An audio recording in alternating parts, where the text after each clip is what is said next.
All right, welcome back to the Full Court Press. And as we have all week, we've had a chance to talk to the football coaches of Region 11 teams, previewing the season, which begins this Friday. And on today, we have Ridgeline football head coach Travis Cox. Coach, how you doing? I'm doing great. How are you guys doing? We're doing good, Coach. Thanks for your time today. Yeah, glad to be on. So I guess, looking at this upcoming season, I guess kind of in looking at last season a little bit, you guys were, one game, pretty much decided, whether or not you guys were region champions or not, that loss to Skyview. Overall, the rest of the season went pretty well, but you kind of came short of that one goal, I guess. Is that like a big focus of this season is, getting, getting that region title this time? Honestly, we don't really, because the seasons are different now because it's the RPI and all that's changed a little bit. We really only have one goal, and it's to win the state title. And region championships are nice, but our whole goal is to win the last game, and that's kind of our focus. And oftentimes in order to win a state title, you got to play well in region, and that goes along with it. But we really don't ever talk too much about region titles. So, yeah, that's not really a goal of ours. Coach, last year you had to go young. Part of it was a lot of guys who had been with the program, major contributors, graduated. Some had injuries, and you kind of had to go young for some positions. But you were able to weather that and figure things out on the fly and still be a very competitive football team last year. But now you've got a lot of experience coming into the season. The learning curves, the bumps along the way last year, how are they paying dividends so far that you see out of your team getting ready for this season? Yeah, it's odd. Last year was it wasn't really all injury based. It was, those kids were good, and they ultimately, it was hard for us to keep them off the field. And so they kind of won their jobs, and, we did end up with some injuries, but a lot of, for example, Easton Hammond, our guard, he started game one. Cooper Clark, who was outside backer for us, he started, I think, game three just because he was a good player. And Hunter Nyan started game one at tight end for us. So they all kind of earned their jobs. Nate was on the borderline from the very get-go. In Jackson, we tried Jackson, obviously, at quarterback, and that just wasn't really the right fit. So he actually started playing quarterback before Jackson got hurt. And so we were just really fortunate to have some really good young players. And, obviously when you come into a season with your quarterback back and some linemen back and, all those young guys that played last year, obviously it helps you with experience. And so we feel really comfortable with what we have. And, football is a funny game, though. You always have to work hard. It doesn't matter how much experience you have. You just always got to work because everyone always is kind of working in the off season. And so we've tried not to just rely on that they got experience. I think the biggest thing for us is we know where their strengths are. We don't have to learn about them as players, and we can kind of just go with what we know, and it's easier to build a kind of a game plan or like a philosophy around our guys. So that's been easier this year for sure. So obviously one position you already brought him up, Nate Dolly. Starting as a freshman much of the year. I guess, what have you seen out of him this offseason where obviously he's got a lot of room to grow, just kind of by definition being a freshman? He's got a lot of time to improve.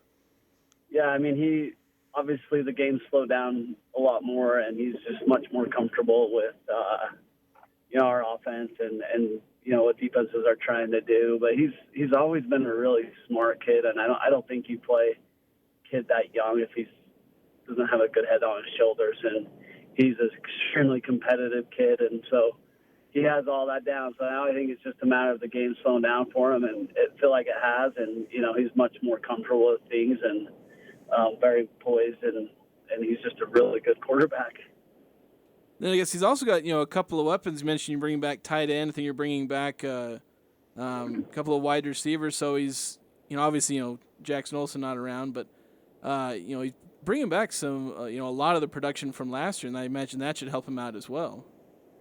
Yeah, exactly. I think we were without Jackson for so much last year. I feel like we have our whole entire offense back as far as skill goes, except for our running back. But JT's played a lot of running back last year too, so it feels like our whole offense is intact. And so,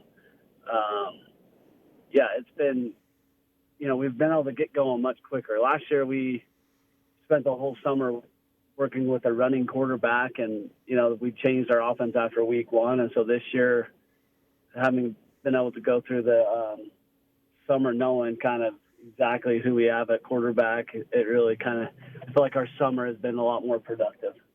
Well, I was actually going to want to ask to build on that, just having a returning quarterback and returning linemen, guys in front of him, and outstanding weapons to throw to. How does that change your approach and your staff's approach to getting the team ready for this upcoming year? Does it provide you more opportunities for different concepts, or we're just going to do the same concepts just more efficiently and at a higher clip?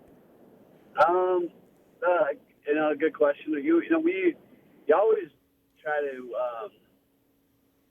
I've always been of the believer no team is ever the same, and especially in high school, because you can't recruit to what you like. You kind of have to take what you have and then kind of base your kind of offensive defense around those guys. And so this year, we obviously, based on the guys we had back, a lot of the concepts are the same.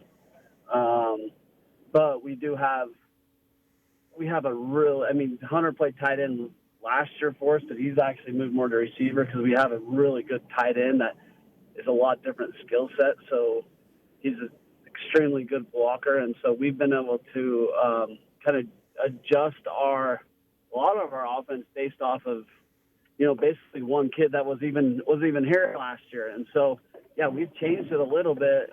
But overall, I would say it's very similar, but yet we can do a little bit more with formations and being a little bit more multiple without taking guys out. And so that's really kind of helped us.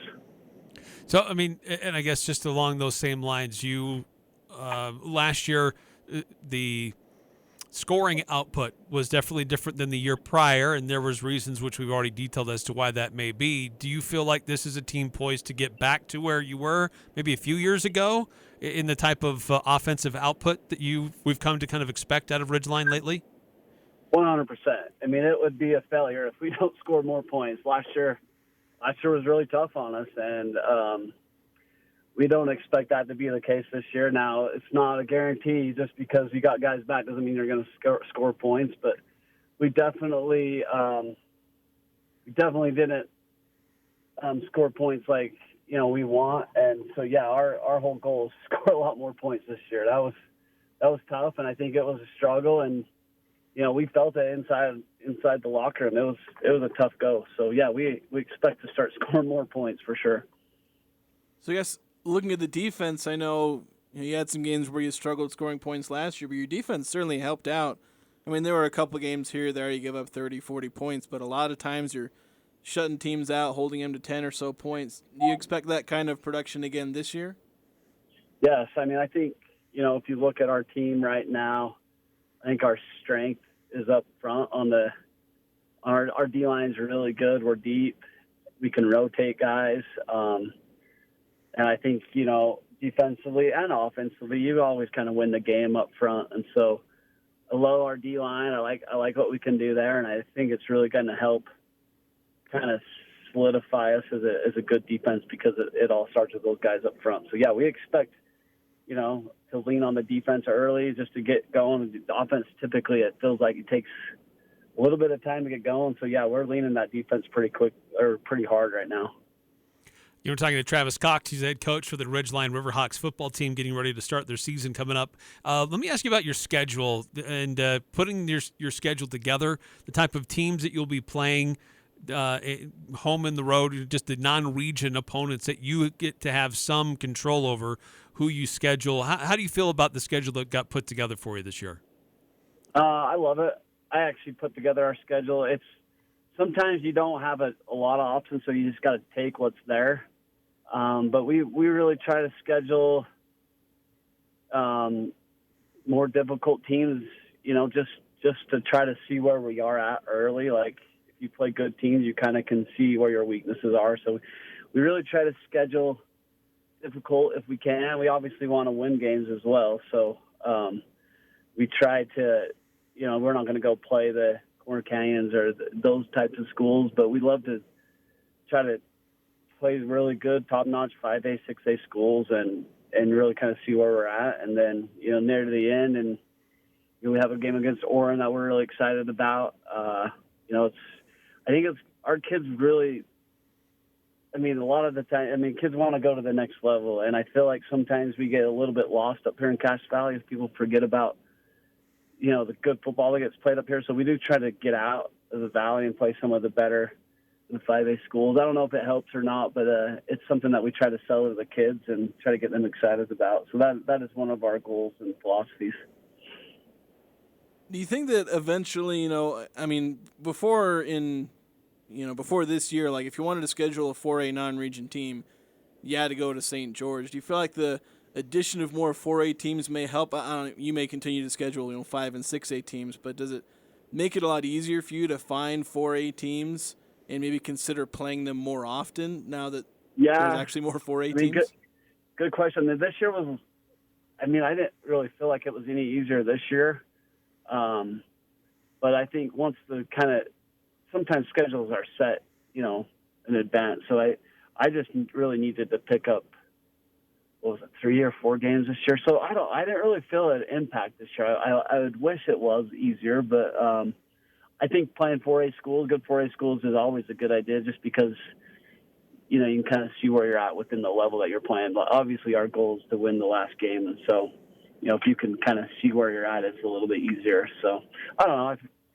That's a tough question. I don't even know how to answer that quite. Do you think do you think it'll get easier? Like say, this year's schedule may have already been set, so maybe a lot of teams are in that, but maybe as the years goes on, I suppose maybe it'll get a little easier.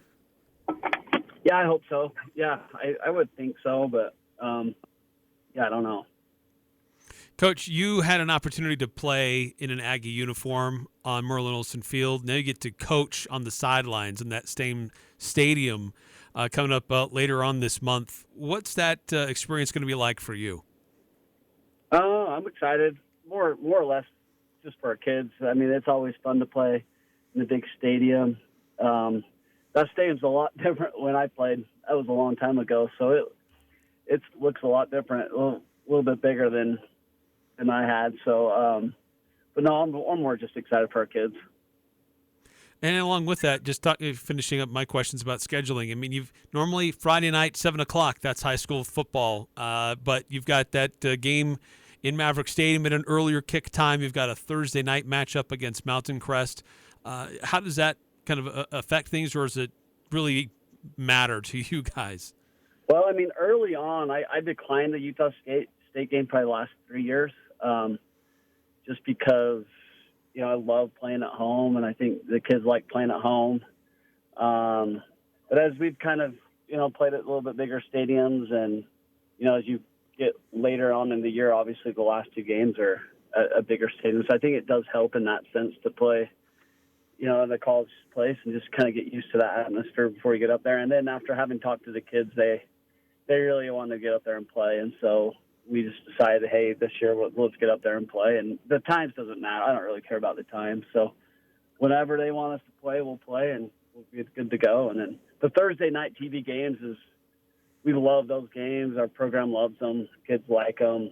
Student body likes them. And so we love to play the TV games.